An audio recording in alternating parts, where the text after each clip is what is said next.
Lutter plus efficacement contre le trafic de cocaïne entre Cayenne et Paris, c'était l'objectif annoncé de ce dispositif 100% contrôle au niveau de l'aéroport Félix Éboué. La mesure avait été officialisée en grande pompe l'an dernier par le gouvernement lorsque le ministre Gérald Darmanin était venu en Guyane. Depuis, la préfecture, les douanes et la police nationale partagent toutes le même constat. La mise en place du contrôle systématique a permis de diminuer fortement les saisies de stupéfiants, d'augmenter fortement, les saisies de stupéfiants avec un important manque à gagner pour les trafiquants. Mais au-delà de son efficacité, cette mesure témoigne-t-elle d'une dérive de l'autorité préfectorale et d'une justice arbitraire? C'est ce que pense notamment le député guyanais David Riemann, car le 100% contrôle permet au préfet de prendre des arrêtés d'interdiction d'embarquer sur un simple faisceau d'indices. Pour en parler, l'avocat Patrick Lingibé, notre invité ce matin. Bonjour. Bonjour.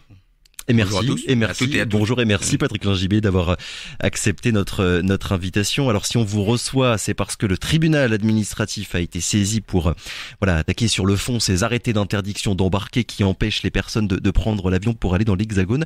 Depuis un an, je le dis quand même, il y en a 10 000 arrêtés qui ont été pris. Mais en début de semaine, le tribunal a confirmé la légalité du dispositif. De quel œil est-ce que vous voyez ça, Patrick Lingibé, puisque je le précise pour tout le monde, vous aviez obtenu la suspension d'arrêté qui avait été pris pour 2 voyageurs. Oui. Alors, j'avais obtenu effectivement la suspension pour deux voyageurs dans le cadre d'un référé, ce qu'on appelle le référé liberté. Oui. Avec des faits qui s'y prêtaient. Je veux dire par là que ce qu'a jugé le tribunal administratif sur le fond il y a donc une semaine maintenant, décision que je commenterai d'ailleurs dans une revue spécialisée. En fait, il faut savoir que le requérant lui-même, très sincèrement, on pouvait se poser la question. D'ailleurs, vous voyez très bien qu'on analyse une décision, il faut toujours voir la part de motivation d'éléments factuels. Et on voit qu'effectivement, les 3/4 de la décision sont concentrés sur la situation du requérant. Pour faire simple, il s'agit de quelqu'un qui a été débarqué parce qu'il ne pouvait pas dire les conditions dans lesquelles il avait acheté son billet et le financement. Et il faut savoir qu'au terme de la procédure, le tribunal n'a pas su non plus. Je le rappelle, c'est une procédure au fond qui a duré au moins plusieurs mois en l'occurrence. C'est pas un référé liberté qui dure moins de 48 heures. Oui, donc son cas particulier finalement a joué sur l'appréciation générale du tribunal. Nécessairement à jouer. Je vais être clair.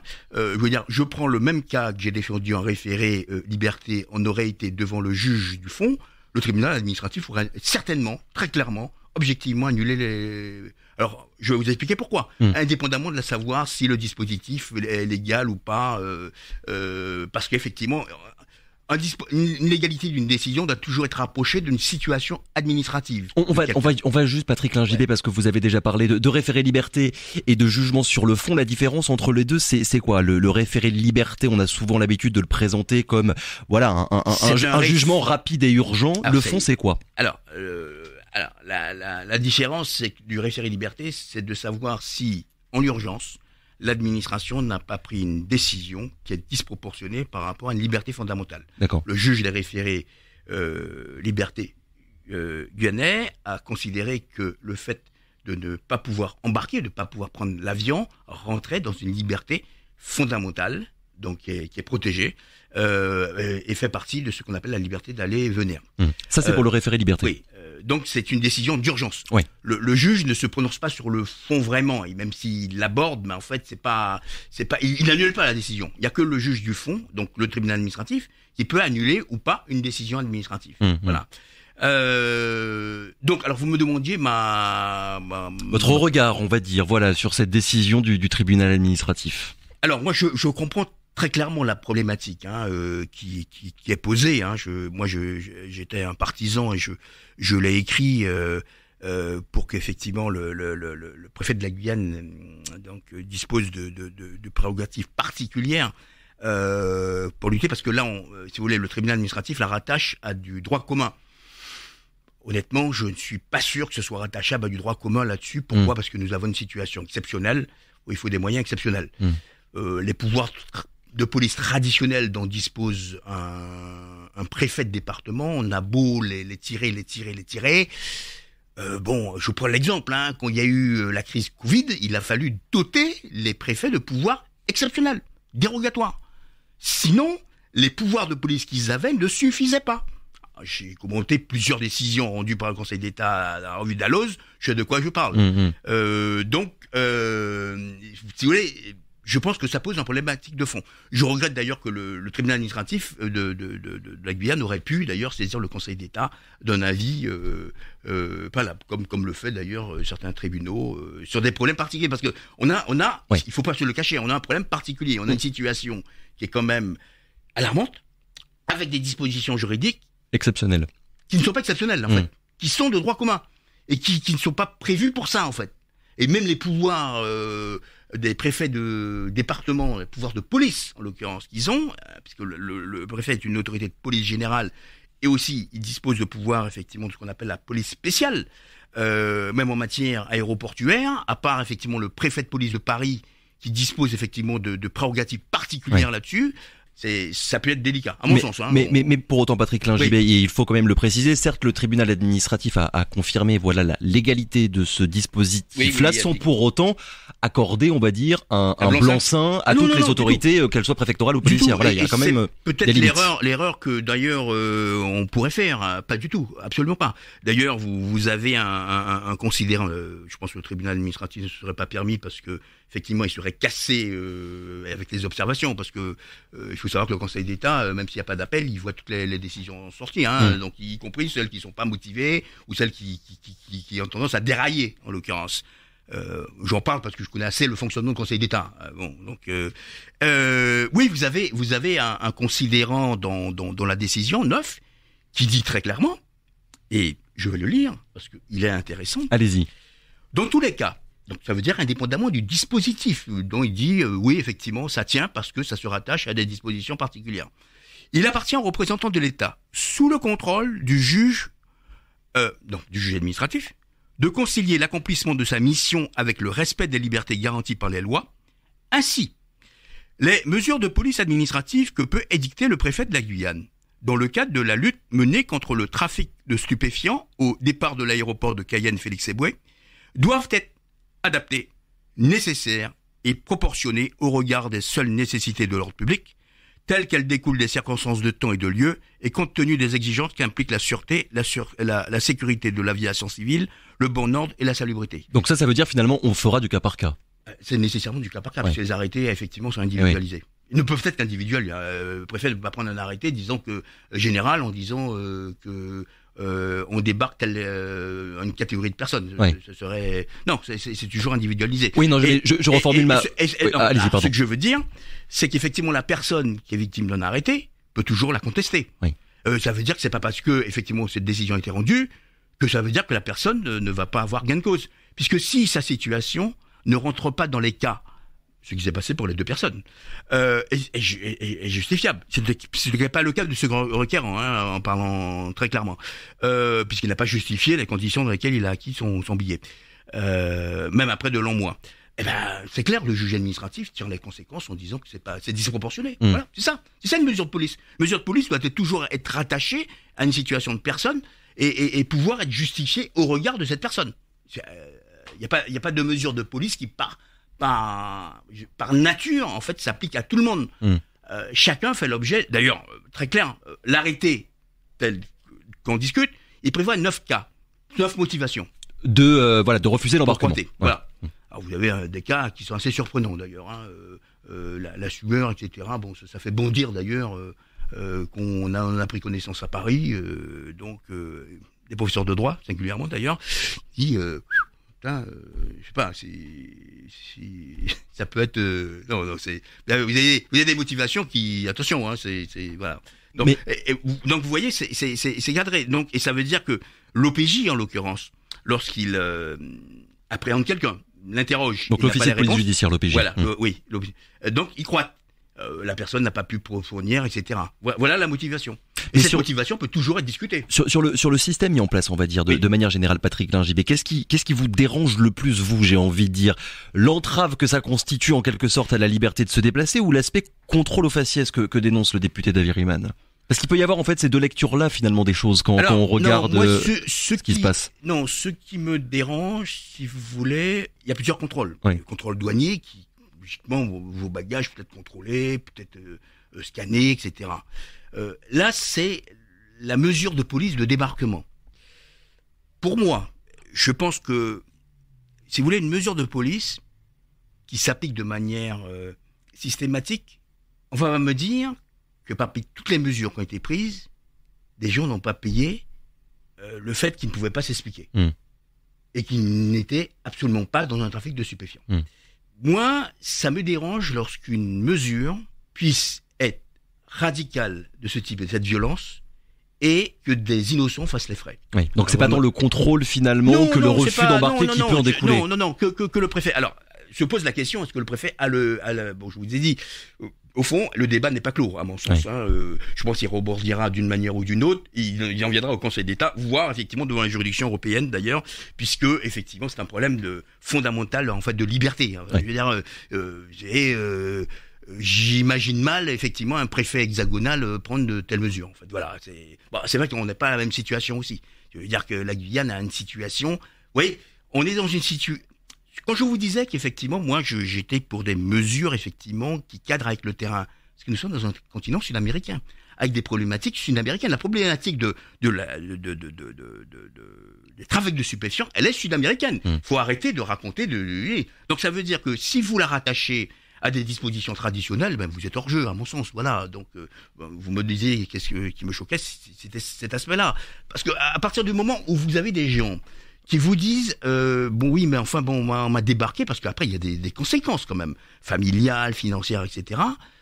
Moi j'estime personnellement, pour être un défenseur farouche de la République, qu'elle n'a de sens que si elle inspire confiance aux gens.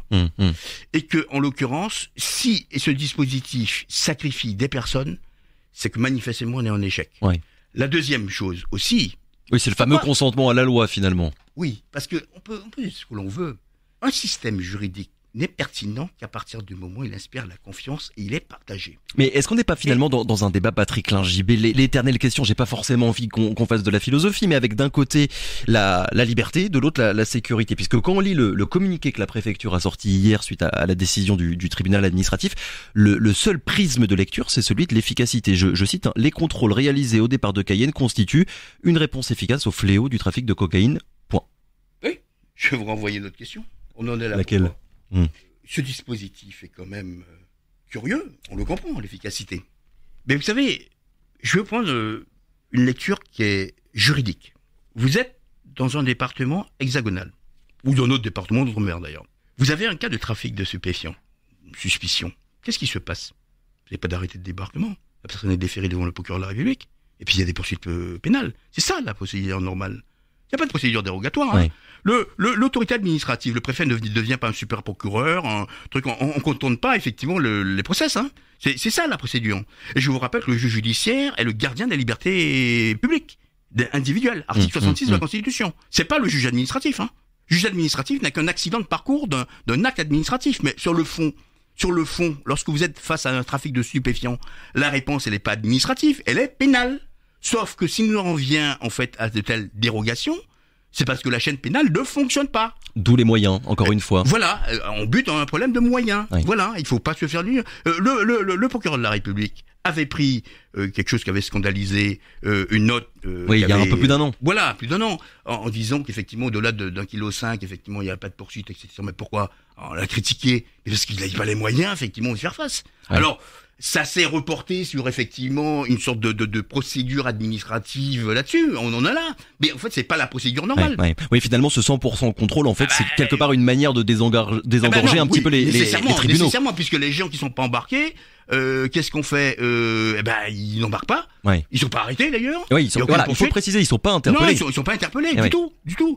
Donc, il y a pas de traitement judiciaire, en l'occurrence. On a renoncé au traitement judiciaire. C'est un traitement administratif.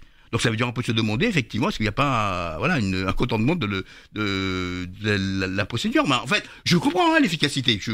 Mais si vous voulez, moi je trouve que justement, moi je suis pour l'efficacité avec des mesures qui sont claires, lisibles et juridiquement construites. Oui, là pour finalement, moi, on joue en l'occurrence. Moi, je suis pour des dispositions, je l'ai dit d'ailleurs à la commission du Sénat, qu'il fallait que le préfet de la Guyane soit doté de moyens, en l'occurrence, qui faire face à des situations exceptionnelles. Bon, écoutez, ça restait lettre morte. On essaie de rattacher ça à des sur de mesures traditionnelles, mais on est dans une situation. Soit on est dans une situation d'urgence et on prévoit dans une période exceptionnelle pour lutter efficacement contre effectivement le trafic de stupéfiants, de doter certaines autorités administratives de pouvoirs dérogatoires. Oui. Qui peuvent se comprendre. Hein. Le Conseil constitutionnel, dans une décision que j'avais commentée d'ailleurs dans une revue juridique, avait dit que dans certaines situations, il pouvait y avoir une dérogation législative.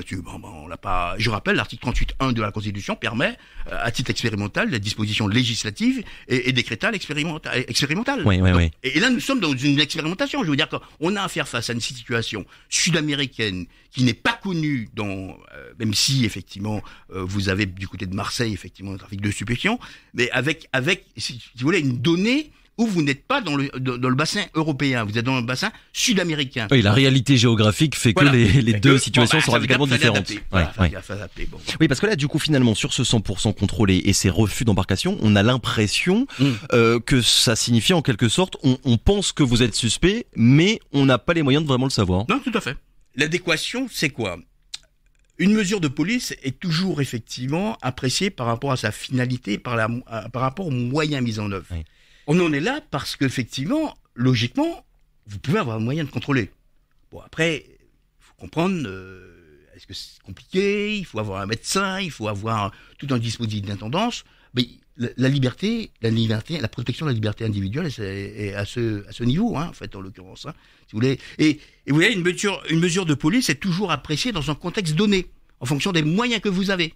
Justement, sur les moyens, Patrick Lagibéau, au-delà de ce dispositif, si on dézoome un petit peu, arrive tout de suite sur la table et vous avez commencé à en dire quelques mots, la question de l'efficacité de la justice en Guyane. L'an dernier, vous aviez déjà posé la question, je vous cite, l'institution judiciaire guyanaise est-elle calibrée pour faire face à une délinquance de nature sud-américaine et structurellement différente de la délinquance hexagonale? Vous aviez appelé à une réforme paramétrique de fond, c'est-à-dire qu'est-ce qui manque aujourd'hui, Patrick Lingibé? Qu'est-ce que vous constatez? Qu'est-ce qu'il faudrait de plus finalement? Je vais vous dire, il manque pas mal de choses. J'avais proposé, alors déjà, il faut savoir que le tribunal judiciaire de Cayenne. Oui. Vous avez 3 catégories de tribunaux en classement. Selon leur ordre d'importance. Leur ordre d'importance. 1, premier niveau, 2, 3. Le tribunal judiciaire de Cayenne est calibré 3. Moi, je plaidais pour qu'il soit 2. Pourquoi ? On perçoit une juridiction, si vous voulez, les moyens aujourd'hui de la juridiction de Cayenne, les moyens d'un département moyen, un petit département. Or, la Guyane n'est pas un département, c'est-à-dire qu'il a l'échelle d'un pays. Oui. C'est la dimension, non pas du Portugal, trop souvent on le dit, mais de l'Autriche. Je veux dire qu'à partir du moment où vous avez une telle dimension territoriale, de telles problématiques qui se posent, et l'immixtion de problématiques internationales, on va dire. Problématiques internationales. On sait très bien, et d'ailleurs, vous voyez, le procureur général a été très clair là-dessus, il ne tourne pas autour du pot. Il a bien dit que la Guyane est confrontée à un problème de délinquance sud-américaine, avec l'importation de problèmes sud-américains, notamment de délinquance de groupes criminels. Et malgré tout, le tribunal judiciaire de Cayenne est donc classé au rang 3. Voilà. Donc si on était rang 2, rang 1, il y aurait quoi? Plus de moyens, plus de magistrats, plus de greffiers. Ah oui, ça augmenterait les moyens.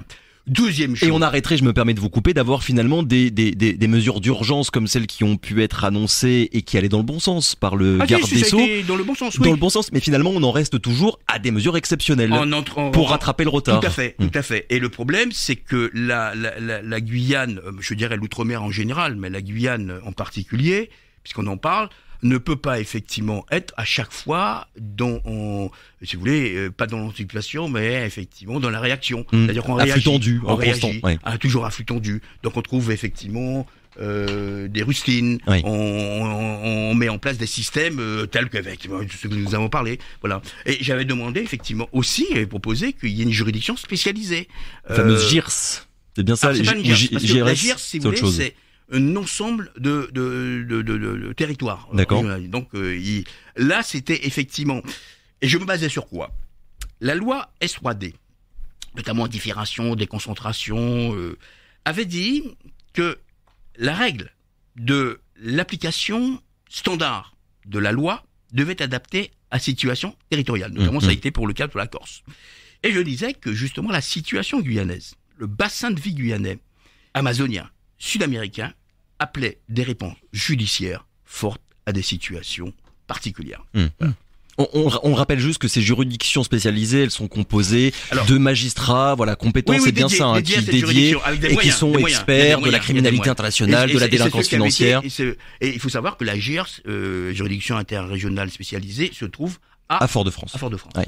Elle dessert la Basse-Terre et Cayenne. Ouais. Vous comprenez très bien que, je pense que si on a créé, à la suite d'une grève que j'avais menée en 2009, une cour d'appel de Cayenne de plein exercice, c'est pas pour avoir effectivement une juridiction spécialisée qui dépend effectivement de la juridiction de. Ah là, vous parlez de la cour d'appel de Cayenne. Oui. Je veux dire qu'à l'époque, non, je veux vous dire, ce qui est valable pour la cour d'appel de Cayenne aujourd'hui, personne ne remettrait en cause la cour d'appel de Cayenne. Non. Alors qu'à l'époque, en 2009, on disait vous êtes fous, c'est pas bien, n'importe quoi, vous racontez n'importe quoi effectivement, et tout le monde trouve que c'est justifié d'ailleurs. La GERS, c'est pareil, vous avez des problèmes guyano-guyanais, calqué sur un bassin de vie qui n'est pas celui des Antillais. Il faut tirer les conséquences. Moi, on parle d'efficacité, voilà, des mesures efficaces. Merci beaucoup Patrick Lingibé d'avoir été avec nous ce matin. On l'a bien compris finalement, ce qu'on observe actuellement avec la mise en place de ce 100% contrôle et le résultat des carences du système judiciaire qu'on peut observer sur tout le territoire guyanais. Merci beaucoup d'avoir répondu à nos questions. Très bonne journée à vous.